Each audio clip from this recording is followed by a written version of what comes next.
जी अभी कोर्ट में ही मुलाकात हुई है उनसे और जज साहब ने 10 से 15 मिनट का टाइम दिया था और हलचल थी। आपको पता है सारे कारकुन उधर थे, सारे वकला उधर थे, तो जितनी मुख्तसर बात हुई और उसके बाद उनको कहा गया कि हम उनको बख्शी खाना लेके जा रहे हैं, आप मिल सकती हैं वहाँ पे।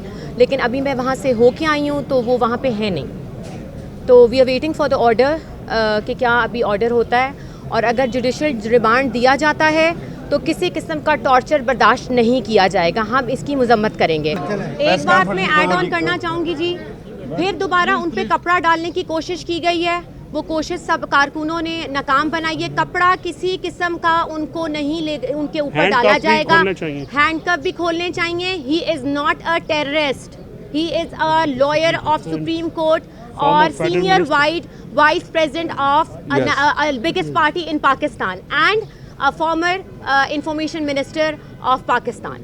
So please, लॉ मिनिस्टर भी जी थे वो, तो प्लीज़ किसी किस्म का टॉर्चर कपड़ा बिल्कुल नहीं डाला जाएगा, अदरवाइज हम इसकी मजम्मत करेंगे। Thank you so much.